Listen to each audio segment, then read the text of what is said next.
lazima ziwepo. Afu huko ndo kuna vibe sana nikwambie. Zile ambazo tunakutana nazo videos zinatoka kanisani siku hizi, unakuta dada amevaa kikanga au ni sketi imebana kidogo, au amevaa suruali ambayo imetight inaonyesha kashepu hivi, alafu anapocheza yani kiti unaona ndio ni kweli wanacheza gospel kanisani. Zile wewe kwa upande wako unaona vipi zile? Si kwamba zinanifurahisha na haziwezi kunifurahisha, kwa sababu kwa Mungu tunapaswa kwenda. Ngoja nikupe mfano mmoja. Kwa nini wakati wa mfungo labda ya Kwaresma hii kama saizi na mifungo ya Ramadhani sijui kwa nini watu wanavaa staha? Kwa nini watu wanavaa nadhifu? Kwa nini watu wanavaa wanajiheshimu? Why? Kwa nini siku nyingine atuvai hivyo? Kumbe unakuja kugundua kumbe kila mtu katika akili yake anajua ninapotakiwa kwenda mbele za Mungu natakiwa kuwa msafi.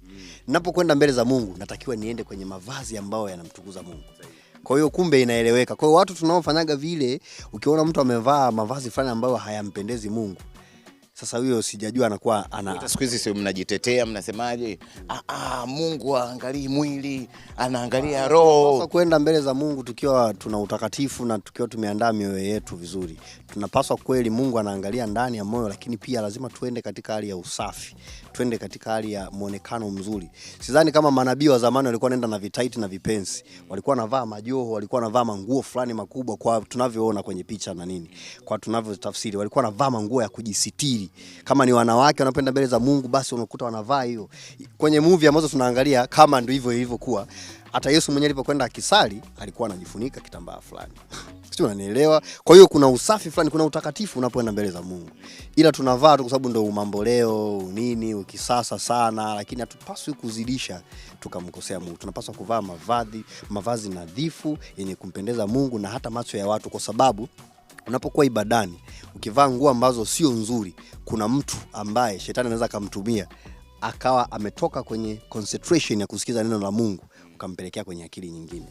Unaweza kukaa vibaya. Hata kuna wachungaji wengine kama hawana Mungu, mwanamke amekaa vibaya labda ameonyesha mapaja, kuna mchungaji pale anaweza kawa anaomba, ndugu yangu macho yake yako pale anapita, mwisho wa siku utamconfuse. Shetani anaweza kumtumia.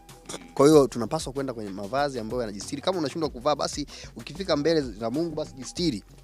Weka nguo fulani, ama ni kitambaa ama kitenge ambacho kimekaa kina hali ya utukufu.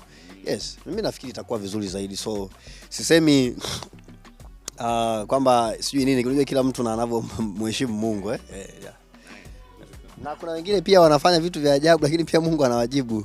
Naomba ujue hilo. Unaweza ukawa msafi sana afu ndani yako wewe ukawa ndo mchafu zaidi. Kwa hiyo unaweza kuonekana msafi kwa leo, ndo mtumishi wa Mungu msafi, uko very smart, lakini wewe ni